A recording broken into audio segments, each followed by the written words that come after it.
Hi there. Today we're going to be looking at multiplication of decimals, and this time, rather unusually, we're going to be starting with what not to do. Okay, so the first thing I'm going to write is how not to multiply fractions. Sorry, how not to multiply decimals.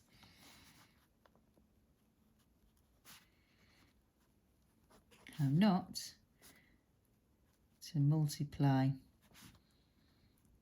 decimals.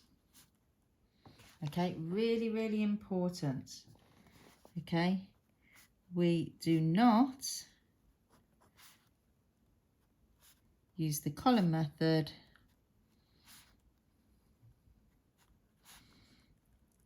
with the decimal point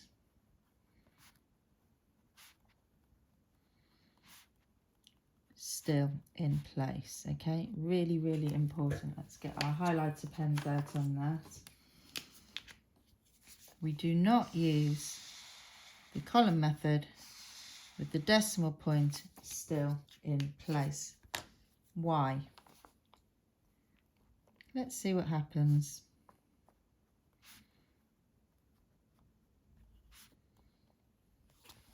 All right, so take a really simple example. 1.2 multiplied by 1.2. If I multiply this out using the column method, I'm going to have 2 multiplied by 2 is 4. I'm going to bring my decimal point down nice and neatly in a row. 2 multiplied by 1 is 1. I'm going to put my 0 in here. And then I'm going to do 1 multiplied by 2 is 2. And 1 multiplied by 1 is 1. Now you might already be able to see where we're going wrong.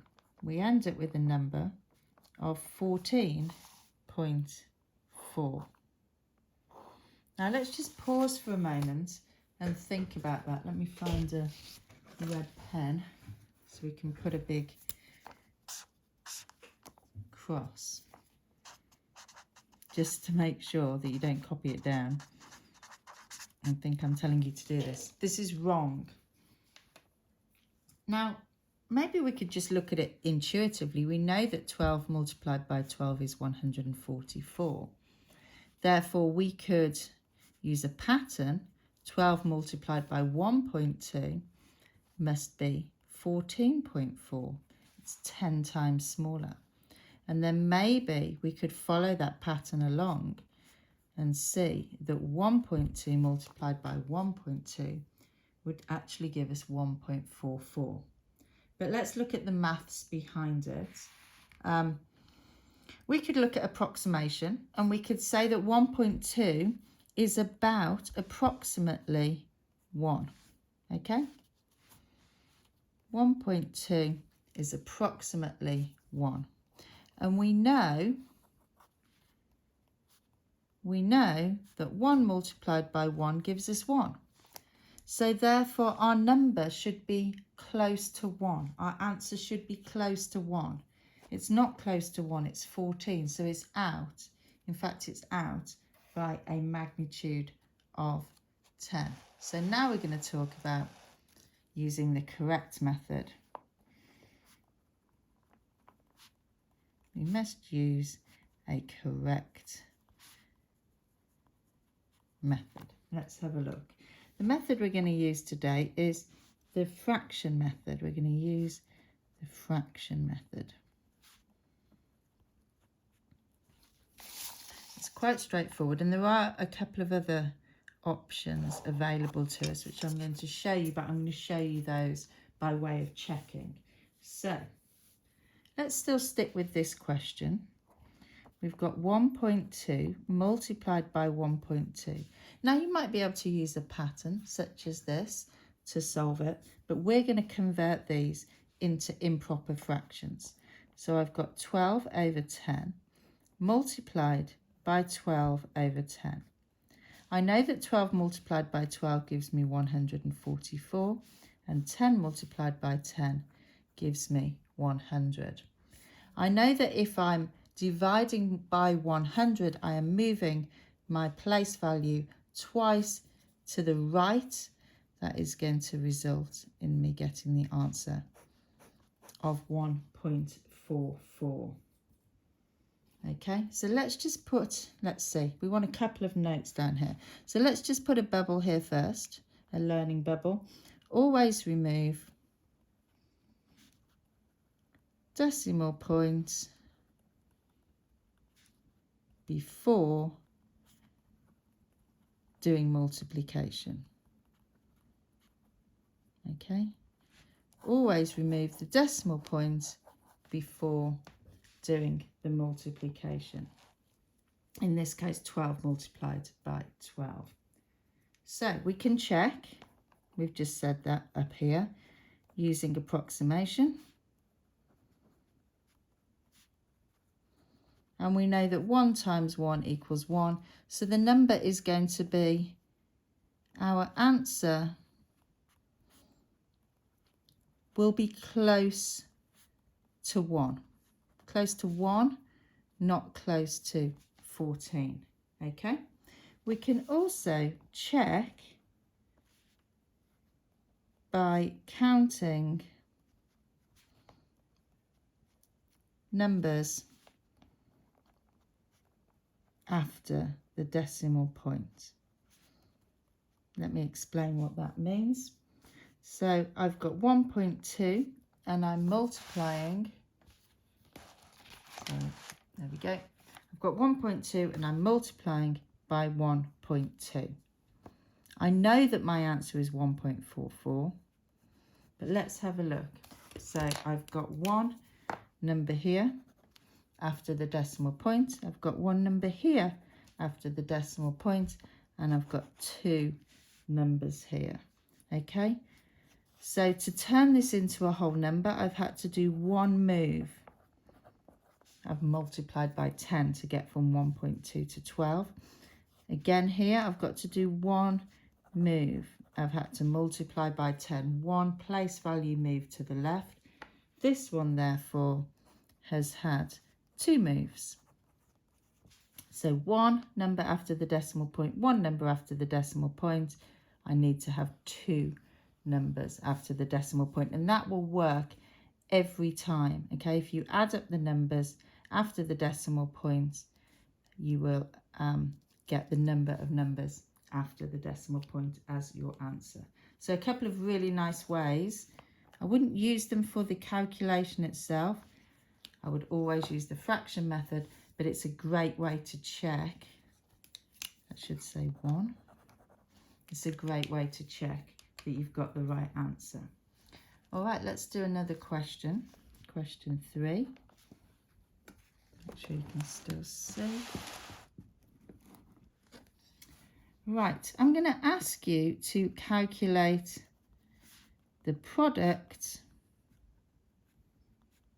of 0.23 and 0.7.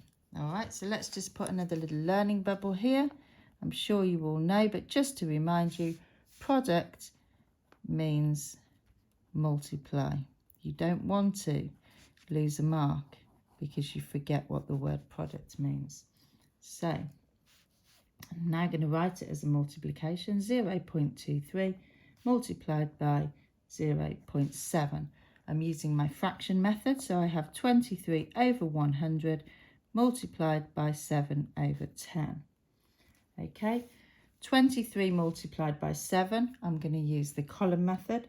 I get 161 over 1000. That means I have to move my place value 3 to the right, and I'm going to get 0.161. Now I can check using approximation.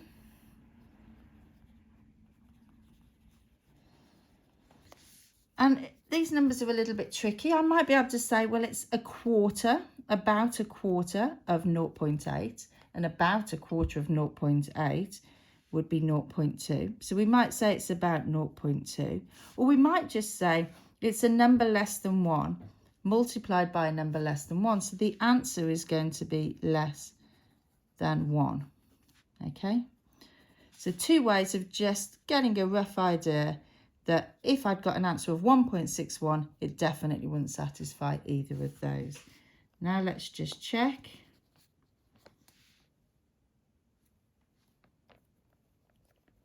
Using the decimal method.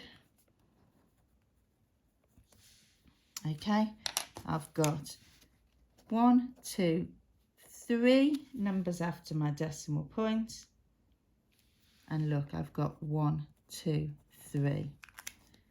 I've got 3 numbers, 3 numbers after decimal point. So I know I've got the right answer.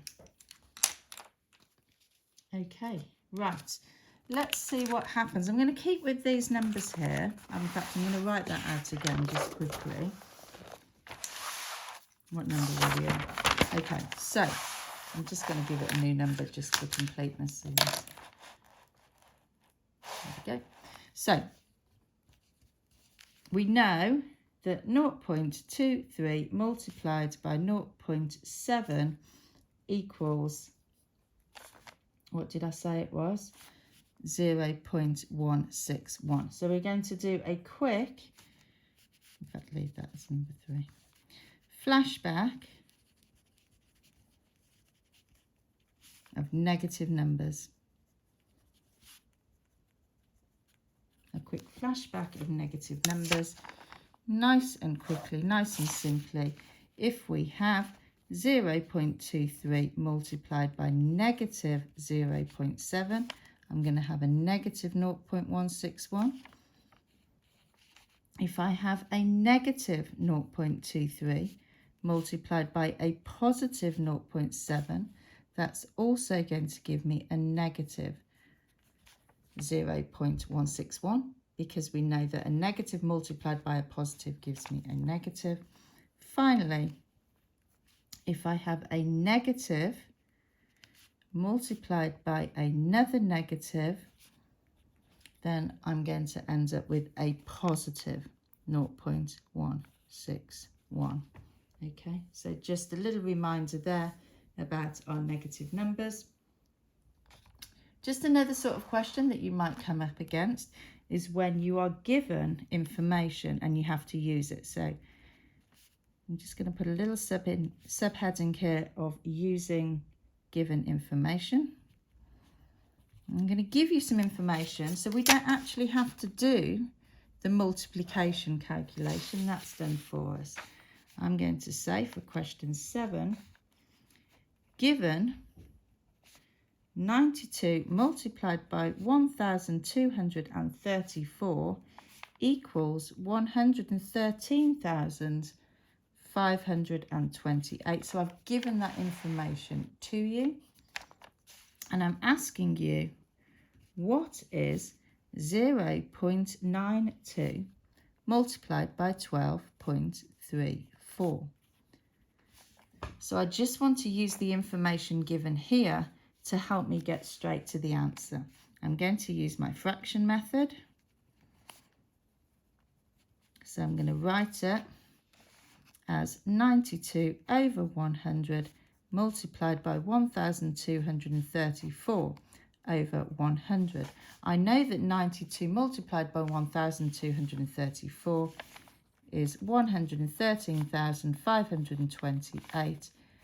I just need to make sure I get my denominator correct. 100 multiplied by 100 is going to give me 10,000.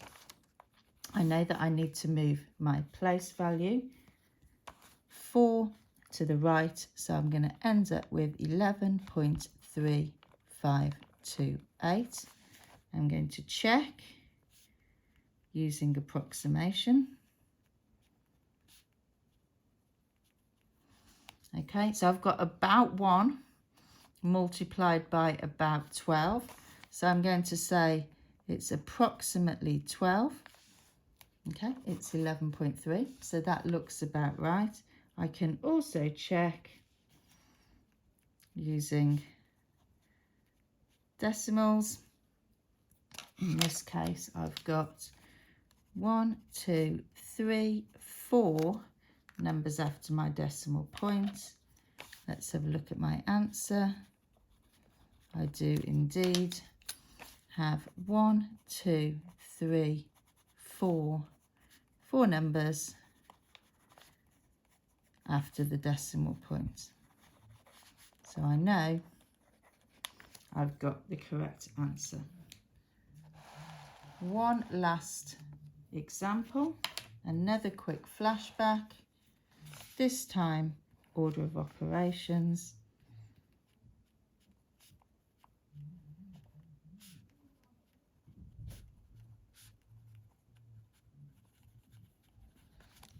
All right, so last question of the day. This time I've got 0.02 multiplied by 0.4, and then I'm going to add 1.1 multiplied by 0.7. I'm remembering in my order of operations that multiplication is more important than addition, so I must do the multiplications first. I know that 2 multiplied by 4 is 8. So I'm going to go, rather than doing the fraction method, I'm going to go straight in with the solution here. 1, 2, 3 numbers after the decimal point. 1, 2, 3 numbers after the decimal point. And then I remember I need to do this part of the calculation before I do the addition. That's the place where most people are likely to make a mistake. They'll do the addition before the multiplication. Okay, so I've got 1.1 multiplied by 0.7. I know that 11 multiplied by 7 is 77. So therefore, I'm going to get 0.77. I've got 2 numbers after the decimal point, 2 numbers after the decimal point. Finally, I need to add these together. I can use the column method to do that just quickly. 0.008 plus 0.770. Always put a placeholder in there just to make sure that everything's lined up perfectly, and this is a super easy addition to do, and we're going to end up with 0.778. Thank you.